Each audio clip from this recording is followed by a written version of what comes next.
Hi, I'm Professor Goins. Welcome to the Math Professor's YouTube channel. If you're looking for videos explaining topics in just about any college mathematics course, please consider subscribing and then checking out our playlist, watching videos, liking, commenting, sharing those videos, helping us reach a bigger audience. We would like to try to grow, and any of those interactions will help us do that. Let's go ahead and get into the current video. Professor Van Hamlin and I, who is my YouTube co-host, have worked on a manuscript for a pre-calc book for a number of years, based primarily because first of all, we just wanted to write it. We thought it would be fun to do. And also because the calculus book that I wrote was pretty successful with students, using it in the classroom and testing it on students. They really did enjoy it. So we thought that we could do a pre-calculus book as well. Let's take a look at the book that we have. Yes, that is a typo that somehow got through the printing process. So that is updated in the second edition. This is a first edition. I tried to find a second edition. I don't have any at my house, but they must all be in my office. Let's go ahead and take a look at the inside here. So Kona Publishing, that is who our publisher is, and they also have our my calculus textbook as well, with a similar title, Calculus: A Rigorous Yet Student-Friendly Approach. Okay, so by Nicholas Goins, which is me, and Jeffrey Van Hamlin, which again is my YouTube co-host. Take a look at the inside here. We've got some dedications. Have to update that because this was, again, a first edition, and this was actually before my kids were born. So we have to, again, this is just an old first edition. Now, before I take a look at the table of contents, let me just kind of talk about the pre-calculus course. Now, pre-calculus courses doesn't really have a standard list of topics. Yes, you're going to talk about functions and, quadratic equations and probably logarithms and trig functions and things like that.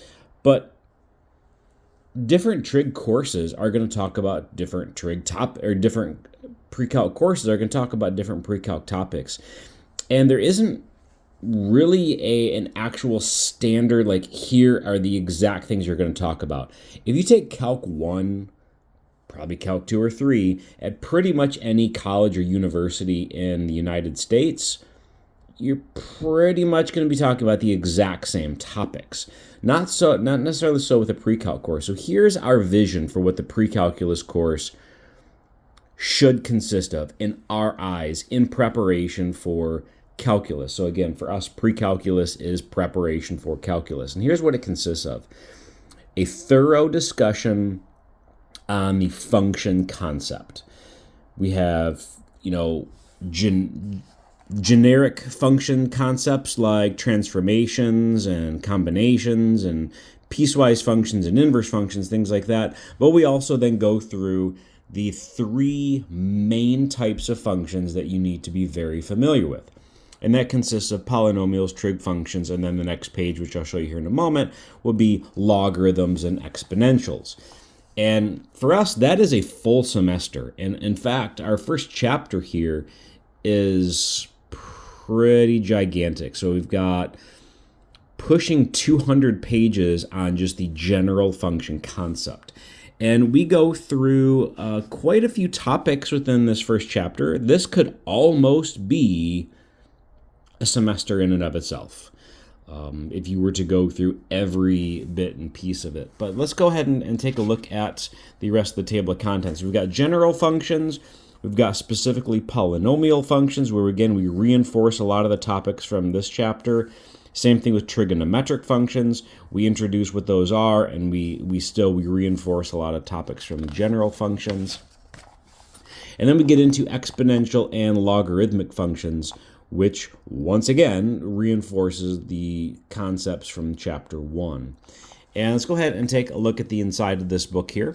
We've got the preface, some acknowledgments, about a couple blurbs about the authors, and then we get into the first chapter.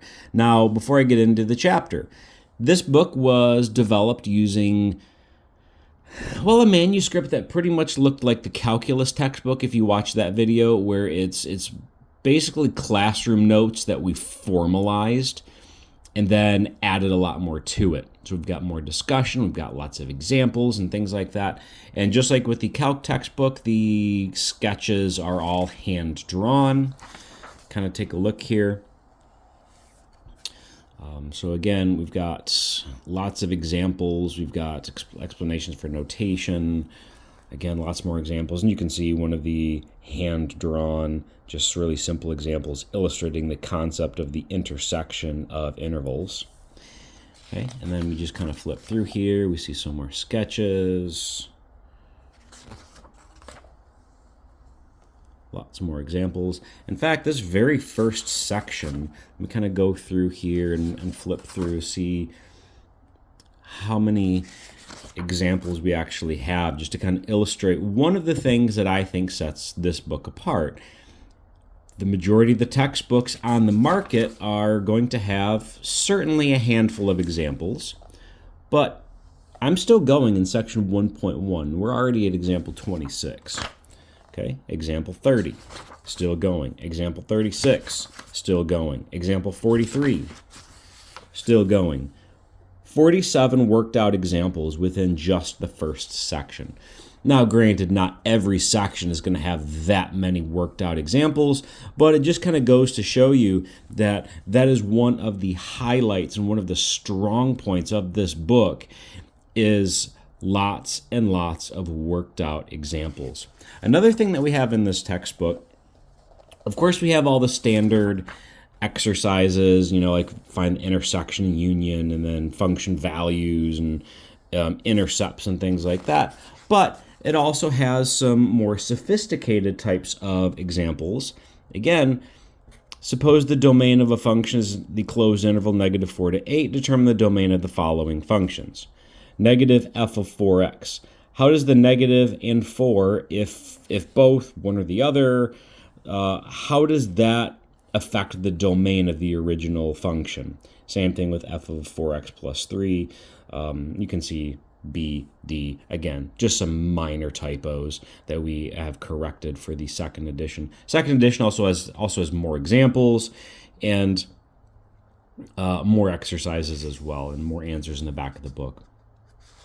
But you can see that we kind of go through and have we even introduce some more, like logic notation. So we introduce some more sophisticated math notation. And we also have just a variety of types of exercises. Certainly we have the routine, which is really the most important part that every book is going to have is sort of these routine intro examples. But it also has lots of messier, more theoretical, challenging questions that we do like to assign for students to try. More or less sort of extra credit type questions. But again, one of the main ways that you kind of learn mathematics, as opposed in addition to doing lots of routine exercises, is to challenge yourself by doing harder exercises. At any rate, looking at section 1.2, we're looking at graphs of functions. We've got, I'm going to flip back here. So again, we talk about the concept of, say, even and odd, and we determine even and odd two different ways, whether it's graphically or algebraically. And then we have something that I have not really seen in pre-calculus textbooks, something called the even-odd decomposition of a function. Some functions are even, some are odd, some are neither. But regardless, every single function, which is really kind of an astounding result, even though it's actually pretty basic. I mean, you can see the expression right here. Every function can be written as follows.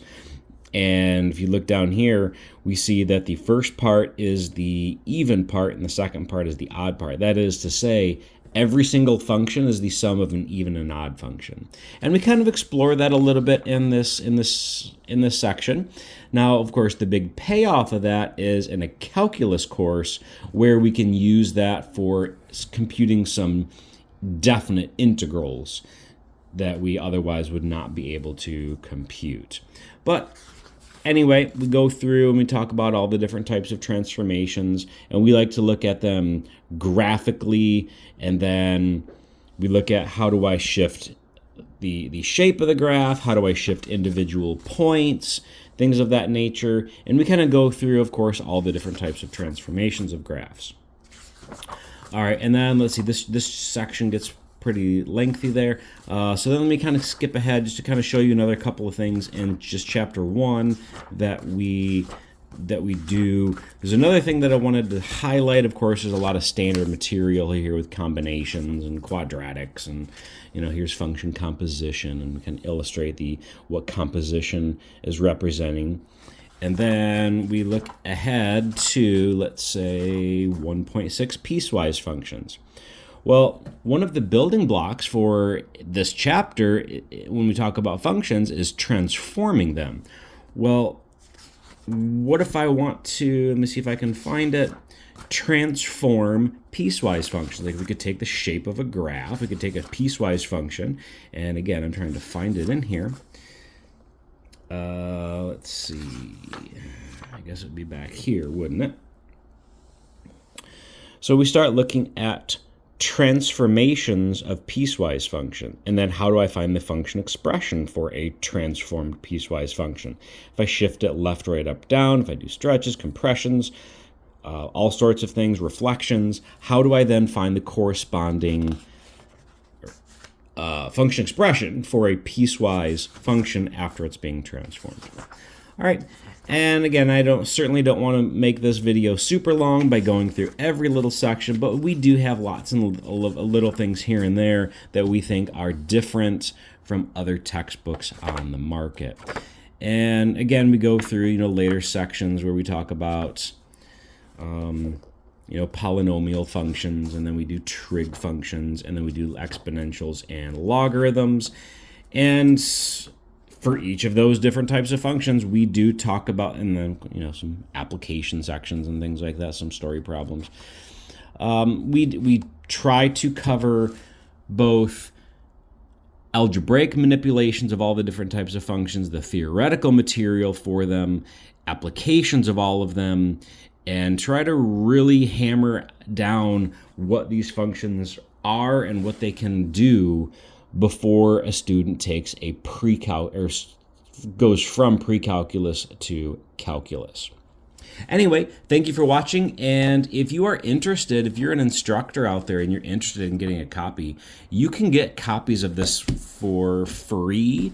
I can get you a desk copy. You can either contact myself or Professor Van Hamlin, and then we can get a hold of the publisher, or you could just go straight to the publisher, and again, it is Kona Publishing and Media Group, and check out their website. You can contact them and ask for a desk copy, and they would get one of those sent out to you. We would definitely, again, if you're an instructor, love any feedback that you could give on it, and then if you were certainly interested in using one of these as your classroom textbook. Again, this is the first edition. The second edition has been out for a couple of years now. I just didn't have one on hand, but there are some major improvements on the second edition, and we are currently working on the third edition as well, which we hope to have out in maybe about a year.